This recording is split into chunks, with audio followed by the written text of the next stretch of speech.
Damien had always been the quiet one.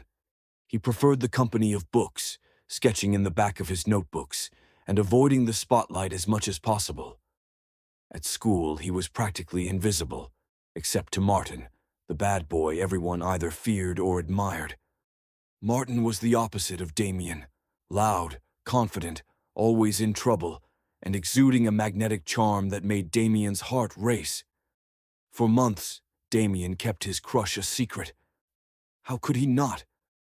Martin was straight, and being caught staring at him would only lead to humiliation. But then, one day, something unexpected happened. It started with a simple interaction. Martin caught Damien sketching during class and snatched the notebook off his desk, expecting to find something dull. Instead, he found a beautifully detailed drawing of the school's courtyard, full of life and warmth. "Did you do this?" Martin asked, his voice uncharacteristically soft. Damien nodded nervously, avoiding Martin's piercing gaze. Yeah." For some reason, Martin didn't mock him.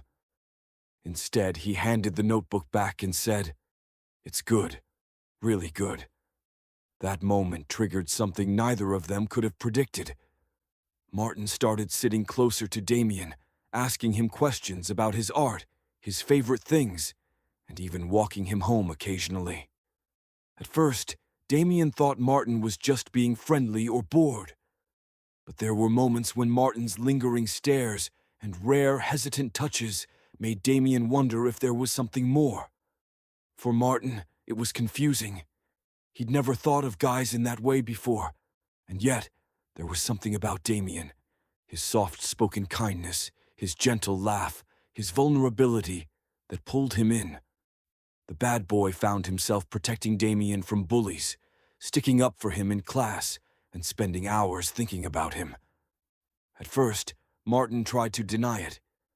But the more time he spent with Damien, the harder it became to ignore the butterflies in his stomach whenever Damien smiled at him. One evening, after walking Damien home, Martin hesitated at the gate. Damien turned to thank him, as he always did, but before he could say a word, Martin blurted out, "Why do you make me feel like this?" Damien froze, his heart pounding. "Like what?" he whispered. "Like I can't stop thinking about you." The words hung in the air, heavy and uncertain. Damien searched Martin's face for any hint of a joke, but all he saw was sincerity and fear. For both of them, this was uncharted territory. Martin was terrified of what it meant, and Damien was scared of getting his hopes up. Martin's confession hung in the cool evening air, the weight of his words almost suffocating. Damien couldn't believe what he was hearing. Martin couldn't stop thinking about him. "Do you mean that?" Damien asked softly, barely able to meet Martin's intense gaze. Martin stepped closer, the distance between them shrinking, until Damien could feel the warmth radiating from his body. "Yeah," Martin murmured, his voice low and a little unsure, but his eyes steady.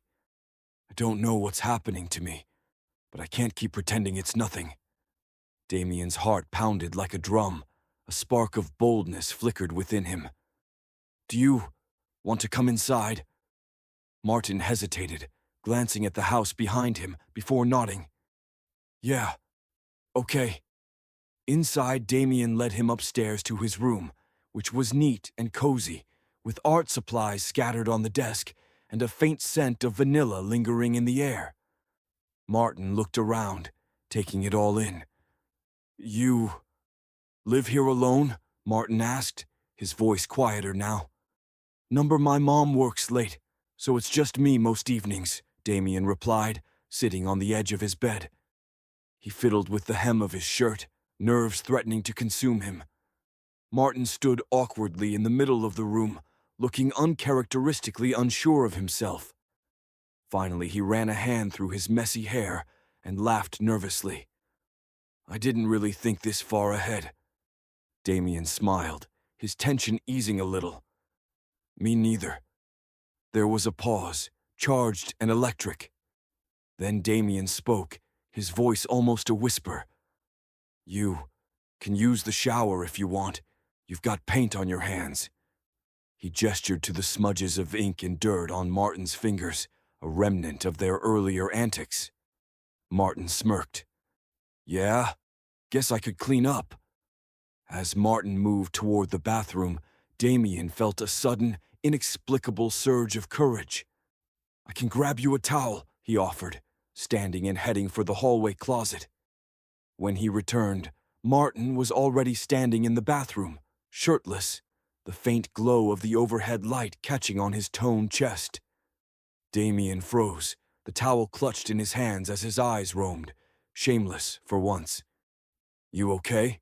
Martin asked, catching the look and smirking again, but this time it felt softer, playful. Damien blushed furiously. Yeah, here." He stepped forward, holding out the towel. But instead of taking it, Martin caught Damien's wrist, his grip firm but gentle. "You're acting like you've never seen a guy shirtless before," he teased. "I haven't seen you shirtless," Damien shot back, surprising both of them with the sudden spark in his voice. Martin raised an eyebrow, then tilted his head as if testing something. "Well, maybe you should change that." Damien's breath hitched as Martin reached for the hem of Damien's shirt, his fingers brushing lightly against Damien's skin.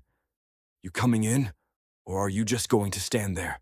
Martin asked, his tone dropping to something low and dangerous, but not unkind. Damien's eyes widened. "You mean—" Martin didn't let him finish. "Yeah, if you want." Moments later, the sound of water filled the small space as steam began to cloud the mirror. Damien stood just inside the door, feeling like he might combust, while Martin stepped into the spray, water cascading over his hair and down his sculpted back. "Come on," Martin said, looking over his shoulder. There was something almost shy in his expression now, as though this boldness was new for him too. With trembling fingers, Damien peeled off his clothes and stepped into the shower. The heat of the water was nothing compared to the warmth of Martin's body so close to his. The tension between them was almost unbearable. Martin turned, water dripping from his hair, and reached out to brush a stray strand from Damien's face. "You're beautiful, you know that?" he murmured, his voice rough but sincere. Damien's breath caught, and before he could overthink it, Martin leaned down, capturing Damien's lips in a kiss that was both hesitant and hungry. Damien melted against him, his hands finding their way to Martin's chest, feeling the strong beat of his heart beneath his palm.